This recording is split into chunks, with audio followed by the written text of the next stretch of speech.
venue for, to use your words, refreshment, renewal, encouragement, revitalization. But the revive word is the one that probably encapsulates all of it, because we need a resurgence of hope and something to allow us to have a refreshing and I guess you'd say maybe a reboot in our spirit, in our emotions, in our families. So. Pastor, where is your church now again? We're on the corner of Stones River Road and Old Nashville Highway. Okay, and it's Grace Church, Laverne? Yeah, Grace Church Worship and Community Center. That's the long-winded version, but it's Grace Church, yeah. Very good. How long have you been there? Well, we started, that's a really fun story. I'll just give you the short version unless you coax me further. But we started in 1997, approved by the Assemblies of God as a church plant, and it was in my home. We had a small group there, and it just kind of grew homogeneously there. From there to a daycare center called Baby Bear Daycare Center, and then we went to we renovated a lawnmower shop. We called that our Going to Grace period, where we just cleaned the place up and then built out that place. And then in 2007 we had a groundbreaking, and on the heels of that, at 22-month construction window, still wearing my nail apron, I remember getting the approval for occupancy, and I was a happy guy that day. Oh, I bet. I bet. 2008, yeah. So in 2008, you moved into your current location. Yes, that still seems like yesterday. I have a little bit of PTSD, so if you hear me kind of getting a glitch every once in a while, I had one build like that in my life. It was a labor of love, 22 months, and a couple knee surgeries later, I'm here and still ready to preach. Oh, wow. So was that an after effect of all the building? Indeed, you figured it out. Yeah. Wow. Yeah. Well, I wasn't a spring chicken when I started. I came into ministry a little bit later in life, having been a professional musician in the Navy band, touring with them, doing pop music. I'm a professional guitar player, singer. But when we started the church, they had a guy who was kind of road-worn a little bit, but my heart is young, and I'm really excited about what the future holds for us as we seek not so much to be a church, a kind of a God bless us on the corner here, but rather let's God bless this community. Let's be light and salt, like we should be. That's what the Lord said, not to keep it to ourselves. In fact, can I make a confession? I have a very weird jewelry collection. I wear a light bulb around my neck some Sundays. Other Sundays I wear a salt shaker around my neck. And I realize that people remember the absurd long after they've forgotten the mundane, so I'm very gifted at being absurd. But just to remind them, it's not about us coming in here to have another religious service. It's about us being encouraged to share the wealth. And the light and the salt represent. There it is. Okay. Yeah. I find it interesting, and maybe you can kind of speak into this a little bit, but I don't know when it started, and maybe it preceded many, many years ago. But there seem to be some churches that are more concerned about what's inside the four walls of the church, and you have nothing against, having a little Sunday meal after church and all that. But what are you doing as an outreach to bring hope to the community, because those are the lost people, So do you see what I'm getting at? It seems like a lot of churches are more inward looking than outward looking. Yeah, I can't really ascribe that to any particular origin, other than to say that that's original recipe Kentucky Fried Chicken Christianity. We're supposed to be. Jesus did the predominant majority of his ministry out on the streets, and somehow along the line we've tried to merchandise the gospel and make it more of a man-centered thing. Some say that even now we suffer collateral damage from making Christianity a state religion, because any given Sunday people come into a building, they sit there, they face another person up on the stage, and we sit still while they instill. It's a kind of a sedate, passive dynamic. And so that's perpetuated, where we come and we're serviced, we're given words of encouragement, we feel better for a little while, we go home, and then we chew out the wife for not cleaning the carpet, which is not a good thing. So I don't think that's exactly what the Lord had in mind. He wants us to have a transformational experience where we're sharing our struggles, our successes, our failures, spurring each other on, like the Bible says, spurring each other on to love and good deeds. Hebrews 10:24 says, don't forsake the assembling of yourselves together, but continue to exhort and spur each other on to love and good deeds. So there's a lot of reasons, there's a lot of things I don't like about that sedate kind of church perception in a lot of people's minds, and we've kind of brought it on ourselves. But going back to what I said earlier, we're salt of the earth, we're the light of the world. And Mike and I were talking before we came on the air about fathers watching for what their kids might want for Christmas. And I will tell you this, I've experienced a lot of things in life. I've had some successes. I'm blessed with a wonderful wife and 2 daughters. But the thing that makes me the most fulfilled, just to be candid with you, is when I know my Father in heaven is proud of me. Amen. When I'm hearing his voice telling me to say something to someone, to warn them, to encourage them, to refresh them, and then seeing the reaction on their part and knowing that I made a difference. But even more so, I feel that sense of, attaboy, Randy. You're letting me use you out there in the community, out there where life happens. So that's what real Christianity is supposed to be, where we are about our Father's business. And I seem to remember someone said that. That's very true, very true. Mike, you wanted to... No, I just wanted to share I often talk about God wink moments, and I know you believe, Brian, a lot of folks believe. There's probably a lot of people that don't believe. Randy called me the other day to tell me about something happened. Tell him after we had that meeting about Revive Rutherford. Tell Brian what happened. And this has happened to me. Thank you for letting me share this, Mike. This has happened to me multitudinous times as I've sought to just do what God tells me to do. It seems like wherever God guides, God provides. And not only does he provide, but he blesses and reaffirms. So here's what happened. On June the 6th, we had a meeting. We were wanting to do something that would bring fresh refreshment and encouragement to our county, which Jackie and I have now lived in, having moved from Minnesota in 1985. Just can't imagine living anywhere else. So we love this community. We're inured to, we want to see quality of life enhanced and bring unity to it. So suffice it to say, this is one of the many miracles, God winks to use your word, that happened. On June the 6th, we met in the church to talk about putting together this concept for the community. And quickly, we unanimously named it Revive Rutherford. 2 days later, my daughters took me out in honor of Father's Day out to Smyrna. And I love to go thrift shopping. It's one of my favorite things just for stress relief. And I stepped into the store next door, and there is this absolutely gorgeous, beautiful guitar.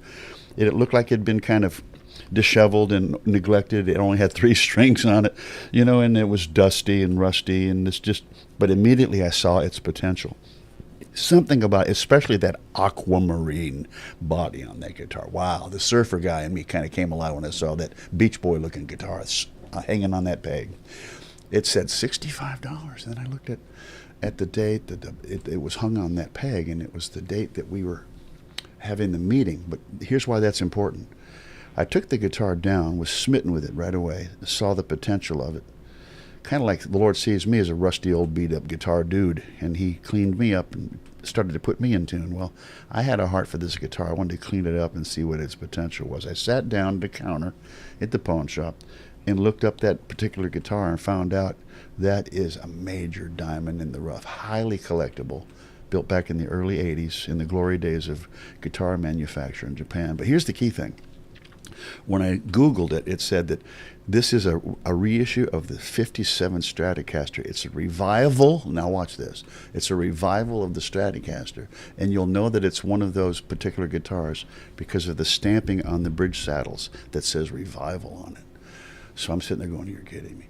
So I got my glasses and dialed down real close to that guitar, and there it was stamped on every one of those bridge saddle, Revival. And I knew I had found a collectible guitar for $65. I go out of there, my daughters are happy for me. They knew that Daddy is happy on Father's Day. And we had a good time. Later on, like so often happens, when God gives me a wink, I don't realize the total wink right away.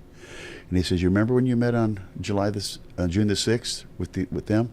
And you talked about Revival? That was the date that guitar was brought out and hung on that peg, and I had it there waiting for you, all wrapped up like a bow, your Revival guitar. Isn't that cool?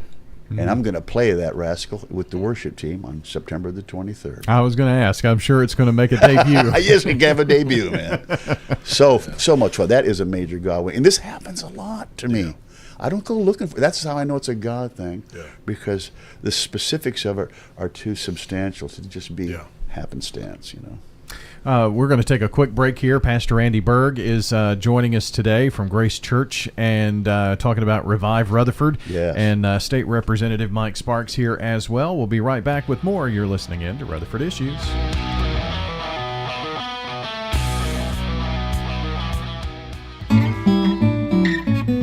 It's a Slick Pig Barbecue, spicy wings and Brunswick stew, everything made fresh for you at the Slick Pig Barbecue.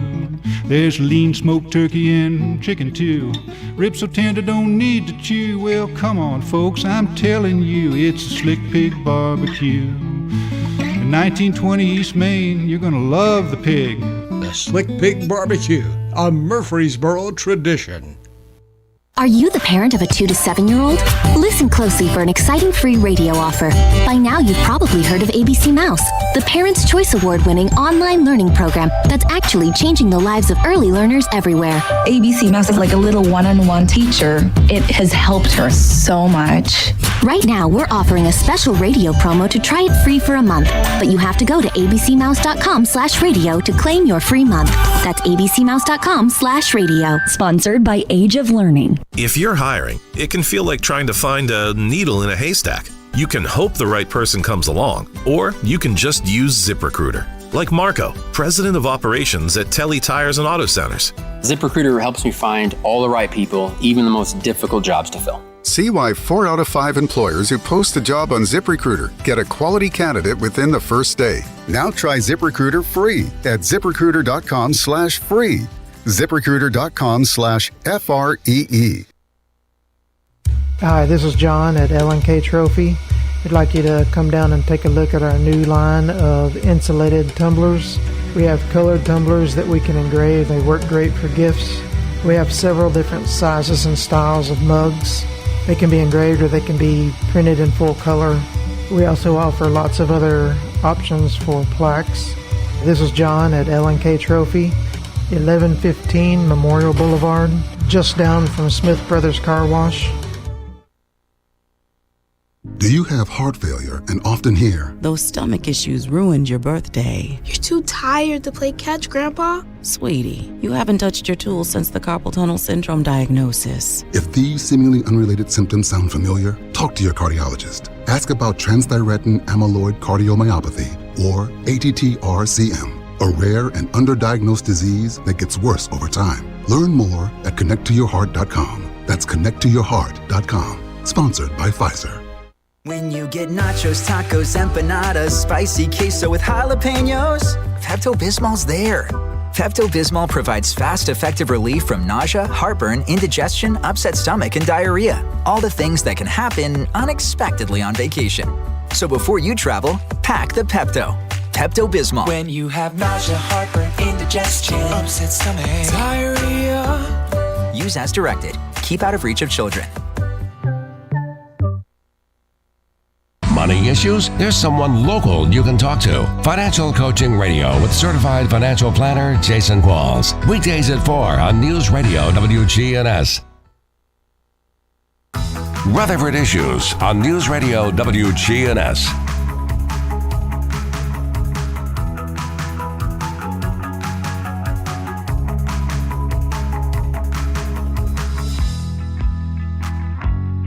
Rutherford Issues continues here on WGNS. Our last few moments here, and again, Revive Rutherford. Now, this is. How did you get involved in this, Mike? I mean, I see what the hell's going on in this country is what it is. I mean, I see the brokenness. I see this guy hating this guy. This guy hates this guy, and I'm like, Jesus, man, you couldn't run a McDonald's this way. You couldn't run a nonprofit. Habitat for Humanity wouldn't function this way. Home Depot wouldn't function, but we allow government to function this way. It's broken. The whole system is broken.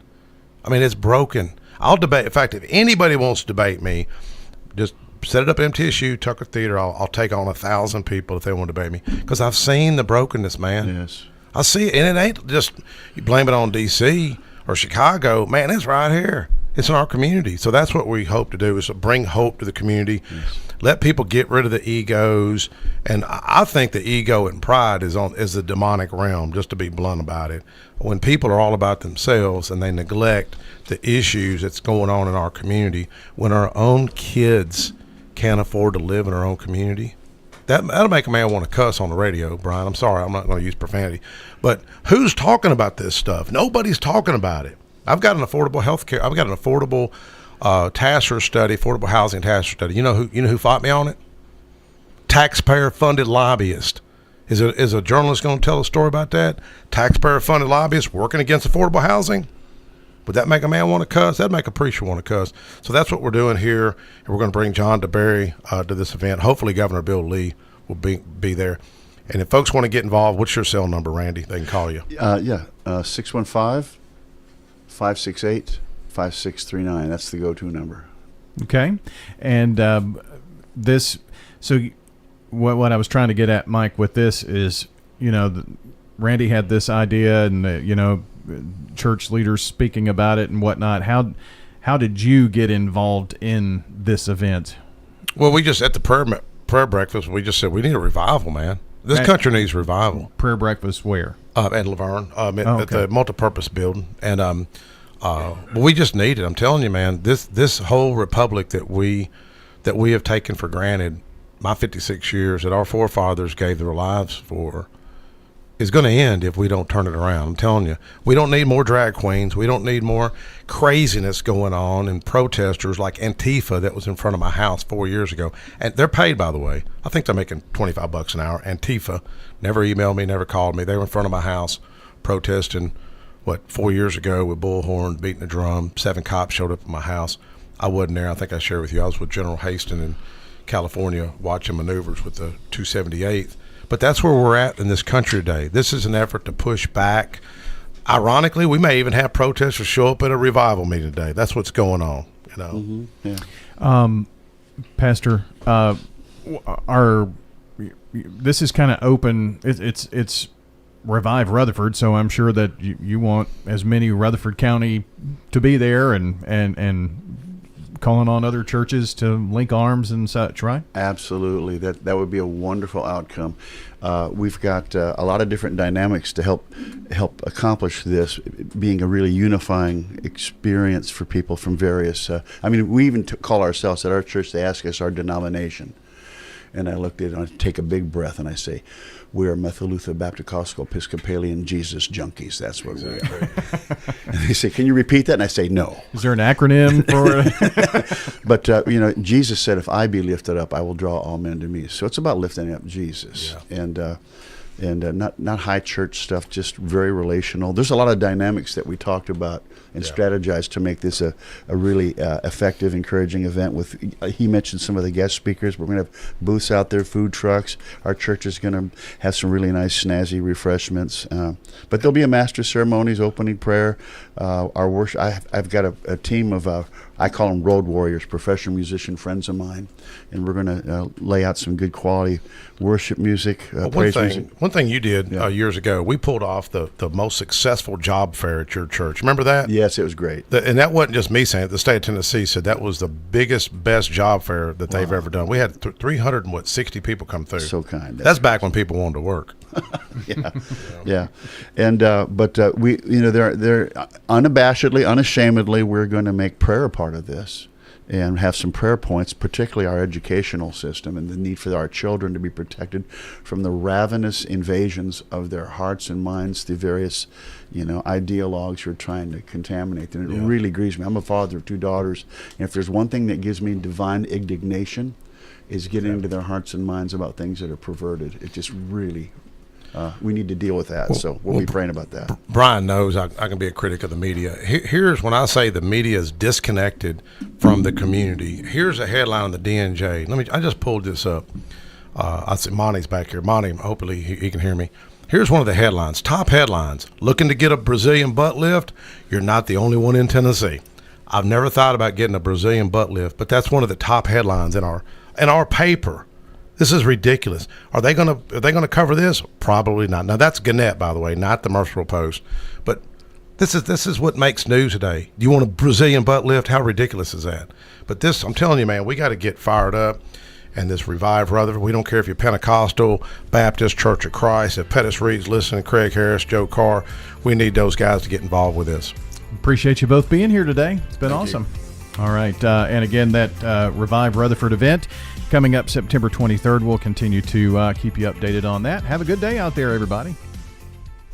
WGNS talks about all things local. It's Rutherford Issues with Brian Barrett. Weekday mornings at 10 on WGNS, AM, FM, and online. Today's death notices. Lonnie Joseph Stevens, age 47,